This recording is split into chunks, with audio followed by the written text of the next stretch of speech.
Hi there, my name is Ron Rogers, and I'm going to tell you about the Replica Junkers F-13. Now, this aircraft, you may have seen it at Oshkosh the last couple of years, and I've seen a couple of presentations on this aircraft on YouTube, but the presenters left out some very important information about the aircraft and some design issues that go back to the 1920s. So I wanted to bring those to light because I had seen this aircraft in various stages of construction for quite a while. And two questions that you may not be familiar with is, okay, the passengers are in an enclosed cabin, but why are the pilots in an open cockpit? Well, you talk about controversy of the day. I'll cover that. And also, floats and skis? Well, that has an interesting history too.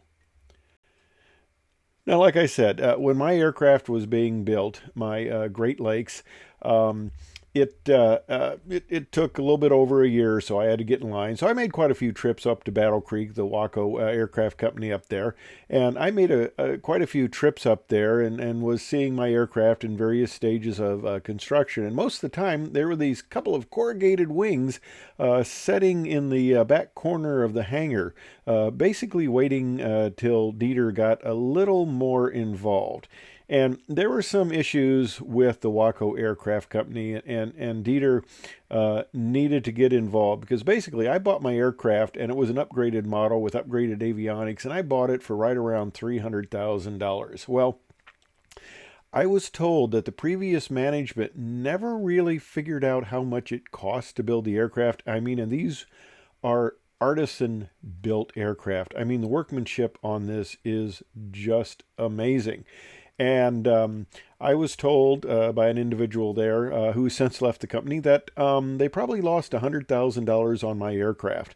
It cost them $100,000 more to build it than I paid for it. And that's why you'll see the price tag now for the basic model at $495, I believe, so they can actually make a profit.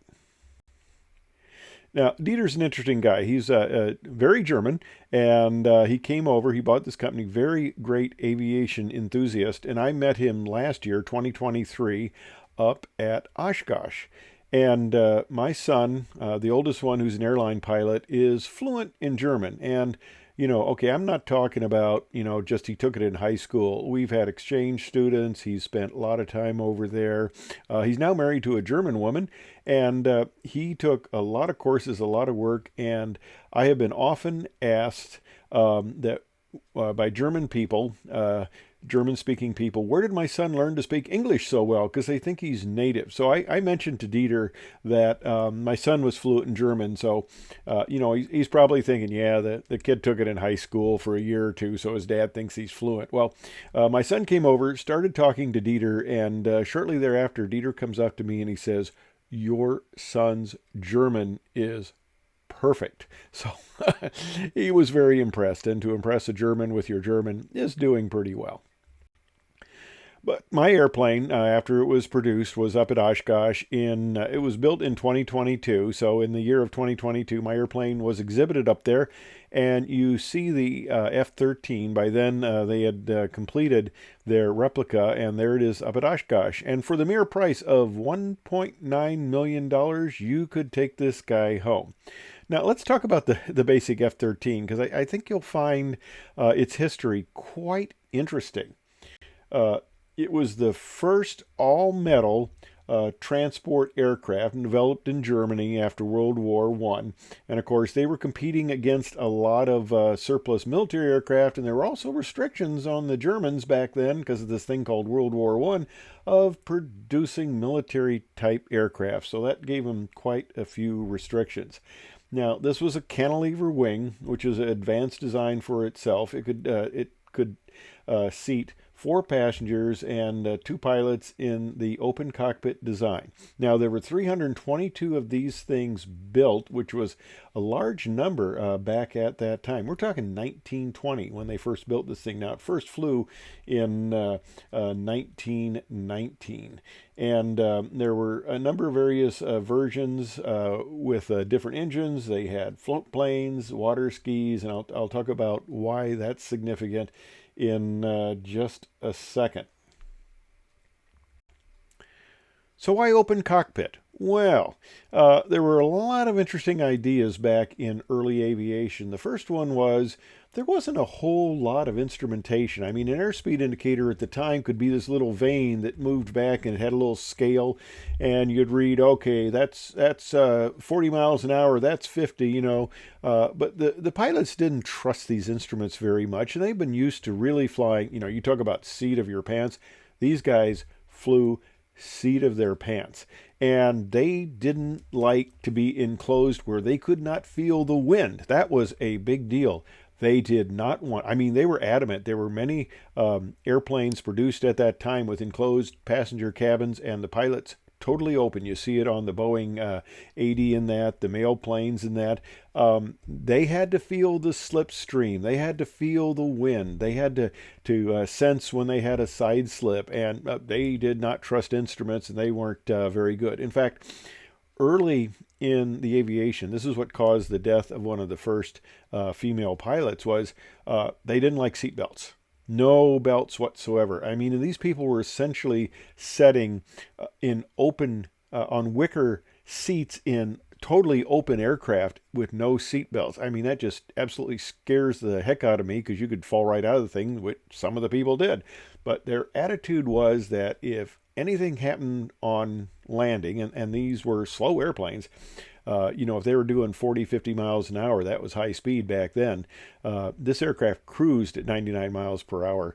But if, you know, if they didn't have much speed, but they were worried that if there was an accident on landing, they would not be able to get out of the aircraft quickly because they were tied in with seat belts. Now, the Replica uses a 1930 Pratt & Whitney R985 Wasp Junior engine. The original aircraft that flew in June 25th, 1919 was powered by a 170 horsepower Mercedes inline upright water-cooled engine. The first production machines had a more powerful 185 horsepower BMW upright inline water-cooled engine. Now, the aircraft of the time in the Junkers, you know, the Ford Trimotor had this same type of construction. They used a corrugated and stressed aluminum, duraluminum skin. And the Junkers used 9 circular cross-section duraluminum spars, and they had transverse bracing between the spars. And all the control surfaces were what's known as horn balanced. They had a little weight that offset the weight of the control surface and balanced them that way. These guys probably didn't go fast enough to worry too much about flutter, but they used a mechanical balancing instead of the more common aerodynamic balancing. And those steps are kind of interesting, aren't they? Look at that door. I think some American passengers would have trouble getting through a door like that. And of course, here is the current Pratt & Whitney Wasp engine. Now, these pictures are taken at the Waco factory while the aircraft was being constructed there. And like I said, I made a lot of visits back to the Waco factory because my airplane, my Great Lakes biplane, was being constructed. And of course, don't move the propeller because the engine doesn't have any oil in it. And please do not touch. Well, unfortunately, I had an individual who was able to allow me some freedom. Now let's talk about the aircraft of the year. Now, like I said, pilots did not trust instrumentation, and there is very little instrumentation, as you can see in this cockpit. I mean, you talk about absolute basic. And, well, they replicated that fairly well. Well, I'm being facetious here. They put a few nicer enhancements. Oh, you notice on the other slide, the co-pilot didn't have a yoke. He didn't get to fly. Well, in the Replica, not only does the co-pilot get his own nice little set of instruments, but he also gets a yoke, so he can fly also. You know, as if I was an airline captain and I had to do all the flying, well, first of all, you're never going to train your first officer how to fly the airplane, and I'm going to get pretty tired because I doubt if these flight controls were terribly well balanced. And here's a view looking just outside the cockpit. And of course, there is no overhead panel, so they put the little panel here in the front. And of course, the original aircraft, they did not have to worry about avionics. In fact, if you asked a pilot back then what avionics was, you would get a strange look. So here we are again. That's the basic aircraft. So the other one's fairly advanced. Now, here was the relationship with the passengers there. You had a little window there, so you could roll it down and you could see who was in the back and how they were doing. And they could, I guess, look up into the cockpit region. But they probably didn't like that because they probably had a pretty good breeze coming through there. And you notice the shoulder harnesses. Now, I don't know for sure. I'm quite positive that the pilots didn't have shoulder harnesses back then, and they may not even had lap belts. But one thing about this aircraft with the seating for four, comfortable seating for four, was they had lap belts, which was one of the first transport aircraft to have lap belts. And here's another view of the aircraft. Of course, you notice all, and I'm being facetious here, you notice all the insulation there to keep the cockpit warm in the winter times. All right, now here's one of the characteristics that really isn't discussed in some of the other videos, and I think is very significant because I knew the pilots who flew this aircraft and flew it up to Oshkosh and were operating the aircraft. And you notice that's not a terribly big rudder, is it? And in fact, that's rather diminutive, the little yellow arrow there. And you notice the fuselage there. Well, part of the problem, the guys told me, was with that big fuselage, it blanks out a lot of the air that's coming back to the rudder. So the rudder's small. A lot of the air is getting blanked out. Now, there you do see a little bit of the aerodynamic horn here, but it's probably also weighted to a certain extent. But that rudder is small. And they said this thing in a crosswind is a real bear. It is not a crosswind airplane at all. Now here's the Junkers F-13 at the Waco factory in Battle Creek, just getting its finishing touches on, just about ready to fly. Now let me give you some numbers on this airplane for the fun of it. It has a crew of two, like I mentioned, and it can carry 4 passengers for a useful payload of 1,519 pounds. The prototype was 31 feet 6 inches long. The final version, known as the F-13 FE, was 34 feet long. Wingspan of the prototype, 48 feet 7 inches. The final version was 58 feet. Prototype height was 11 feet 6 inches. The final version was 12 feet high. Wing area of the prototype, and they increased the wing area of the final version to give it a little more load capability. The wing area was 371.4 feet, and in the final version it was increased to 474 square feet. Empty weight of the prototype was 2,097 pounds, and of the final version was 3,263 pounds. So they made a pretty big increase there. Maximum takeoff weight of the prototype was only 3,616 pounds. The final version was 5,110 pounds. My 310 will do better than that. The original power plant, as I mentioned earlier, was a Mercedes 6-cylinder water-cooled inline piston aircraft that produced 158 horsepower. The final version had a Junkers L5, a 6-cylinder water-cooled inline piston that was capable of 306 horsepower. Now, the maximum speed of the prototype was 107 miles per hour, and like I mentioned, it cruised at 99 miles per hour. The final version had a maximum speed of, okay, brace yourselves, 123 miles per hour, but it cruised at a whopping 106 miles per hour. The range was 870 miles or 760 nautical miles, and the service ceiling was 16,000 feet. So you'd better wear your long underwear for that, because that's going to get a little cool.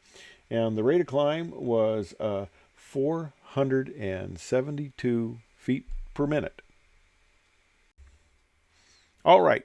Why skis? Why would you put skis on a transport aircraft used in airline service? And I mean, this was about a third of the airliners in service at the time. Well, back then, this kind of predates O'Hare just a little bit and a few other fields. The big airport at Frankfurt didn't exist there. So if you wanted passenger service, well, you didn't really have the good lay of airports. So what you would do at times is you would find a field. If you had wheels, you could do the field, and that's probably where the term airfield comes from, because a lot of them are just fields out in the middle of the nowhere.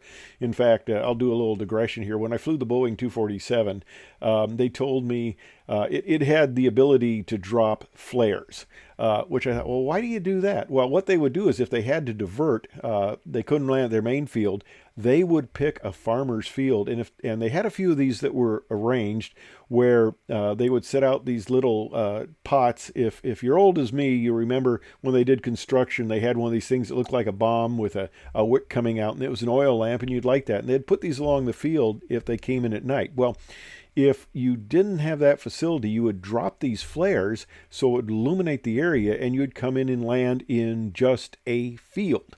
So they did a lot of flying out of field. So in the wintertime, when you had snow, you could put skis on it. And one of the things about this aircraft was it was very well set up for operating, converting from wheels to skis, kind of just like a Cub or a Champ is.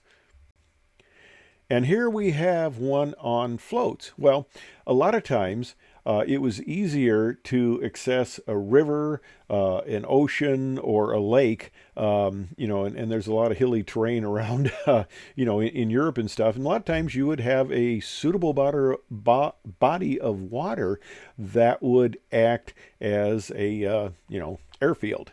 For all the float plane guys out there, you probably just love this. But they had a little bit of problem because of the floats there. I mean, that doesn't have a big rudder as it is, and you put the destabilizing influence of floats on it, and you can really have problems. So they had to increase the rudder area to compensate for the destabilization of the floats.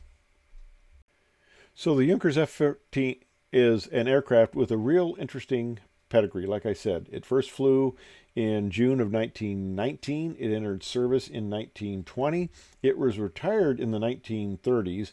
322 of them were built, which is a fairly good size of aircraft.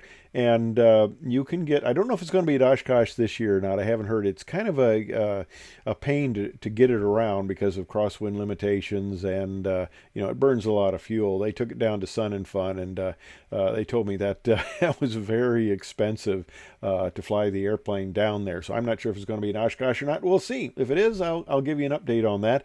But you can buy, at the time, you could buy this replica. This isn't the replica they have for sale. This is just another one that was built. But you could buy it for $1.9 million. Supposedly there are a couple of these in production. I'm not ready to write a check for it for a number of reasons. It's not really a very good aerobatic aircraft, but Waco has produced the replica, and but the other thing that it led to is a bunch of light sport aircraft, the A50 and the A60, and they're really entering a good field there with a very classic aircraft. And maybe I can do something on that aircraft because it's a very interesting aircraft, and I think they might do quite well in the light sport market with that aircraft because it's got a lot of class to it. It's not your normal ultralight sport aircraft. It's got a lot of class and interesting aspects to it. So I think they might do well with that. We'll have to see. Anyway, I hope you enjoyed it. Thanks for watching.